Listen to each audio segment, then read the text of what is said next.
Hi friends, this is Carly and I am back again with another review.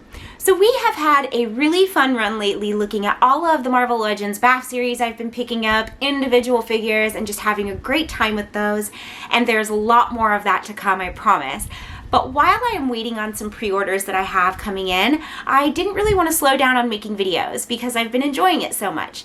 So I thought that I would look at another line that I really love collecting and another series that I'm a great big fan of that has some really interesting things coming out right now, and that is Star Wars. So with the 40th anniversary of Empire Strikes Back, we're seeing some really cool things coming out. I've picked up a lot of them and I thought it would be really fun here to go through and just do my look at them, my reviews, my thoughts, and share those with you in the same way I have been with Legends. To that end, today we are going to start with the Imperial probe droid, which I was most excited to pick up. I could not wait to get this figure. I did not pre-order it and I don't know why. But it's becoming a little bit more readily available. So I was able to find it in the store. Actually, I found it at Target. So this, if you're not familiar with Empire, which is okay, Star Wars fans, this is a reconnaissance droid used by the Empire to track down the rebels. We first see it in Empire Strikes Back, obviously, on Hoth. And there are lots of iterations of probe droids, but this is really sort of the first one that we see in the films. And it has a lot of really cool features. We'll just sort of take a look all the way around and let you see what's on there. The things that I know, I will point out and label for you as best I can. And then we'll talk about some of the specific features of the actual figure. So a reconnaissance droid obviously needs to be able to travel. It also needs to be able to gather a lot of information. It needs to be able to get itself out of sticky situations to retransmit that information to the people that send it out. So what we have up here in these big eyes are a lot of visual sensors that obviously will take visual information back to the Empire. We have an atmospheric sensor. This is for scouting planets just to make sure they're safe for travel. Atmosphere, like as far as what the air is comprised of, what, you know, just the chemical makeup of the planet. So that's what this little sensor here is for. These are broadcast antenna. Obviously they're used to transmit data via radio. Let's see. We've got a blaster cannon right here that would ordinarily be used just to defend the droid while it was gathering data in case it was under attack so that it could get away and return with the information. But ultimately the Empire, and I don't think that this specifically happens in Empire Strikes Back, but the Empire does weaponize these little guys, so it's probably a pretty powerful little cannon. Let's see, what else do we have? So we've got a hyperdrive pod. I think that's this little guy right here. We've got repulse thruster right here. That's what this little, let's see if I can get it focused right here. This is the high torque arm, which makes sense, you can see, because of the length of it and the tighter or the more aggressive pincer. Then we've got a variety of other arms that are for sample and data collection. I wore the wrong shirt to do this today with my black shirt, but you can see there the variety of pincers on each arm that is used for gathering, sampling. There we go. So let's look at some of the movement of this figure. So we've got turning up here. This goes all the way around, which is fantastic. It's really smooth with a light click you can see right here. So it gets great movement. Then on each of the arms, we have some rotation at the top. All 5 arms have some rotation. Now they're not all going to go 360 degrees because there is a portion here that stands down. So they can't perfectly go all the way around, but we do get really good rotation in most of these legs. You can see like here, they're very easy. It's a very smooth click, just like the top portion. And here we go.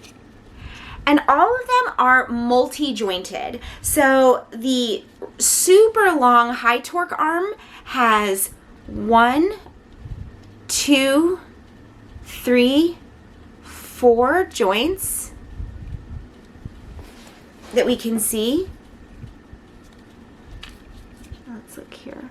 So you can see 1, 2, 3, and 4 at the top. We've got 3 here. 1, 2, 3. We've got 3 here. 1, 2, 3. I think all of the rest have 3. 1, 2, 3, 4. This one has 1, 2, 3, 4. But what that gives us is a number of ways that we can pose this on our shelves. So, I mean, there's a variety. You can have, these aren't necessarily functional as legs, but you can create that sort of look if that's what you prefer. So the movement in the legs or in the arms is fantastic. I really appreciate that you can create whatever type of look or style you want with them. They have great movement, and then you can move the top to go with whatever pose you've chosen. There's some really great in the paintwork, some battle wear, or just, you know, wear and tear that this droid would experience from travel, from, you know, just exploration. So we get a really good idea that this is a well-used piece of equipment.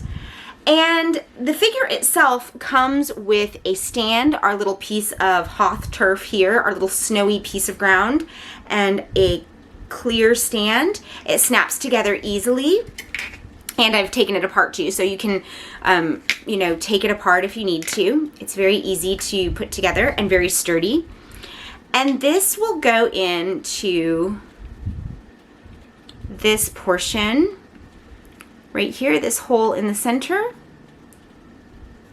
You can see it snaps together very easily. And there is our display.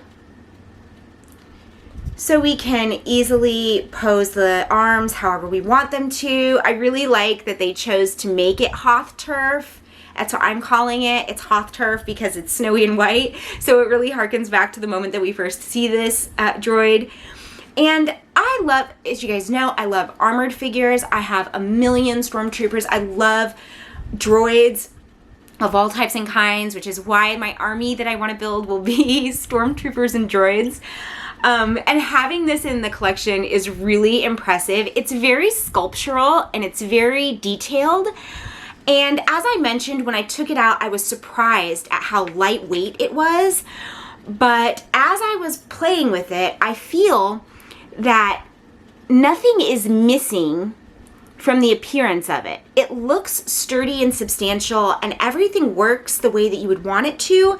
And the reason for the lightweight nature of it, the reason that it's hollow and light the way that it is so that it can display so beautifully on such a simple piece. Otherwise, displaying it could be difficult. We could have something really bulky that has to clamp on, or we could have a really wide set, you know, the angular wide set stand, which I don't think would look as good and would also hinder movement of the legs.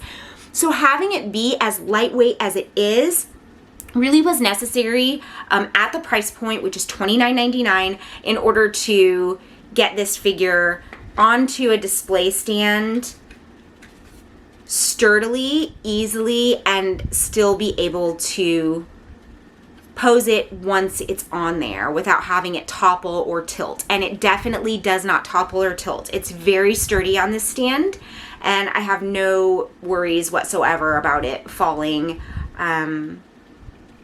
yeah, falling over. It just looks great.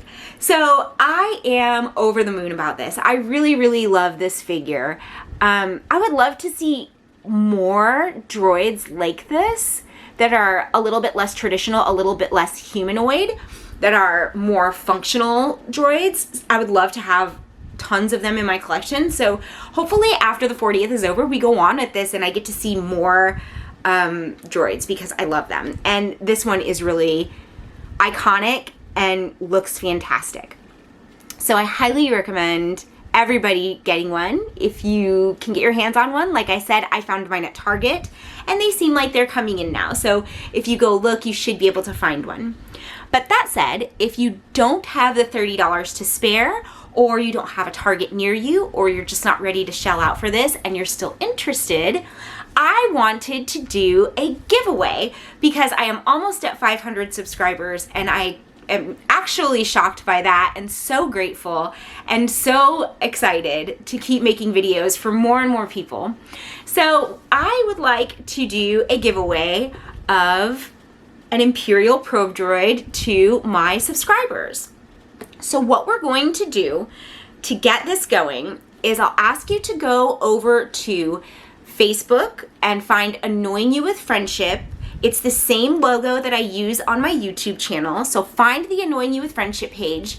I will have a picture of this figure posted.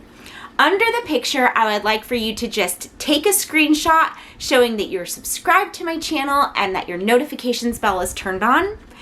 After 1 week, I will do a drawing on a live stream and present this gift to the winner, just as a thank you guys so much for being a part of this journey with me and letting me have fun playing with my toys and talking about them and just being such a great audience. So this is the giveaway.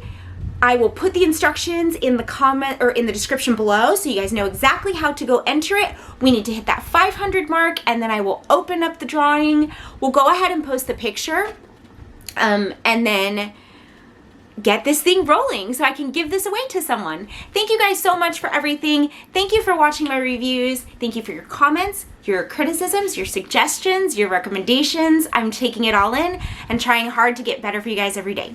Have a great day, friends, and we will see you soon. Bye.